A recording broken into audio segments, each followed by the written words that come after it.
Hello बच्चों, आइए प्रश्न को देखते हैं। यदि 4 मेजों व 3 कुर्सियों का मूल्य 2250 रुपए है, जबकि 3 मेज व 4 कुर्सियों का मूल्य जो है वो 1950 रुपए है, तो 2 कुर्सी व 1 मेज का मूल्य ज्ञात करो। प्रश्न को हल करने से पहले इसकी मुख्य अवधारणा के बारे में चर्चा कर लेते हैं। मुख्य अवधारणा।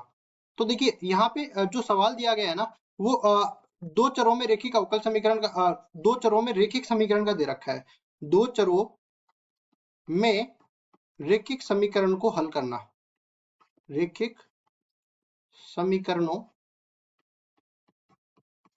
को हल करना। अब देखो, दो चरों में रेखिक समीकरण है तो दो ही समीकरण अपने पास बनेगी और दो समीकरणों से दो चरों का मान आसानी से ज्ञात किया जा सकता है। और देखो, इसके लिए तीन विधियां निर्धारित होती है। पहली विधि अपने पास होती है प्रतिस्थापन विधि। प्रतिस्थापन विधि। दूसरी विधि अपने पास आ जाती है विलोपन विधि। ठीक है, विलोपन विधि। प्रतिस्थापन विधि में एक चर का प्रतिस्थापन करके दूसरे चर में उसका मान रख दिया जाता है। और विलोपन विधि में क्या, एक चर के गुणांक आपस में बराबर करके जोड़ दिया जाता है या घटा दिया जाता है और एक चर को विलोपित कर दिया जाता है।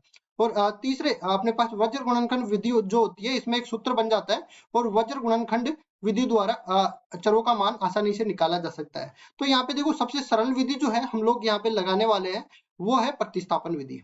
ठीक है, तो पहले तो हम लोग समीकरणों का निर्माण करेंगे। सबसे पहले मैं ये मान लेता हूं कि एक मेज का मूल्य जो है x रुपए है और अपने पास एक कुर्सी का मूल्य जो है y रुपए है। तो मैं यहाँ पे मान लेता हूँ, दो चरों को भी निर्धारित करना पड़ेगा ना यहाँ पे।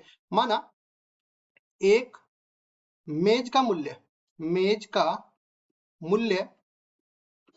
x रुपए व एक कुर्सी का मूल्य y रुपए है। ठीक है, तो इसमें क्या बनेगा, देखो यहाँ पे पहली शर्त ये है कि चार मेज व तीन कुर्सियों का मूल्य 2250 रुपए है। तो यहाँ पे देखो, एक मेज का मूल्य x रुपए है तो चार मेजों का मूल्य 4x तथा तीन कुर्सियों का मूल्य 3y। और ये कुल कितना मूल्य किसके बराबर है, 2250 के बराबर है। समीकरण एक तो ये प्राप्त हो गया। और दूसरा अपने पास देखो, तीन मेज और चार कुर्सियों का मूल्य, तो यहाँ पे 3x प्लस 4y बन जाएगा और ये किसके बराबर हो जाएगा, 1950 के बराबर हो जाएगा। तो ये 1950 आ गया। ये समीकरण नंबर 2 हो गया। दोनों समीकरणों को हल करना है और हमने पहले ही बोला है प्रतिस्थापन विधि द्वारा हल करेंगे। तो समीकरण एक को थोड़ा सा सरल कर लेते हैं। यहाँ पे देखो, x का मान निकालेंगे तो 4x का मान निकालेंगे तो किसके बराबर आएगा, 2250 माइनस में 3y। और x का मान भी निकालेंगे तो 2250 माइनस में 3y और बटा में 4 के बराबर ही आ जाएगा। इसको मैं समीकरण नंबर 3 नाम दे देता हूँ। समीकरण 3 से x का मान उठा के समीकरण 2 में डाल देते हैं तो ये क्या बन जाएगा, देखो 3 गुणा में x की जगह क्या आ जाएगा, 2250 और माइनस में कितना आ जाएगा, 3y बटा में 4।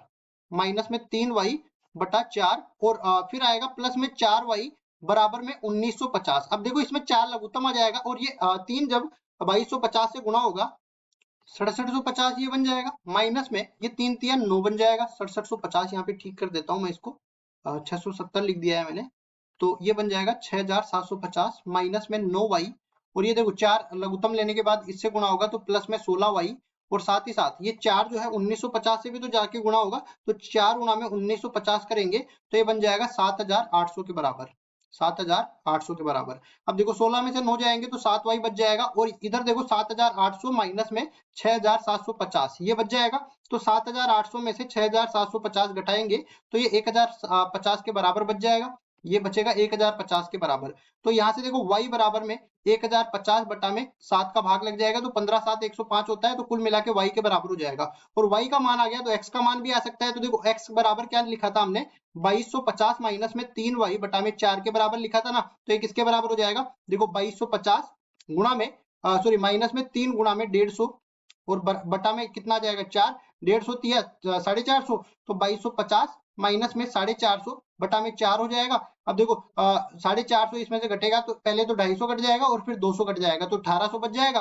1800 में 4 का भाग देंगे तो 900 450 के बराबर ये बन जाएगा। अब उसके बाद में देखो, x का मान आ गया और y का मान आ गया। तो देखो, मेज का मूल्य तो किसके बराबर आ गया, मेज का मूल्य और एक मेज का मूल्य, एक मेज का मूल्य ये बराबर आ गया 450 रुपए के बराबर। और इसी तरह एक कुर्सी का मूल्य, एक कुर्सी का मूल्य ये आ गया 150 रुपए के बराबर। 150 रुपए।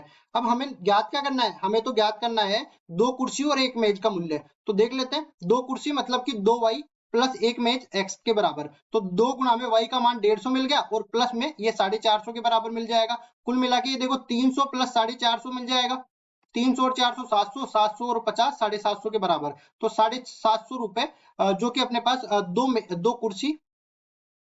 दो कुर्सी व एक मेज का मूल्य, एक मेज का मूल्य। और देखो यही ज्ञात करना था, तो 750 रुपए अपना उत्तर हो जाएगा। आशा करता हूँ ये सवाल आपको समझ में आया होगा। धन्यवाद।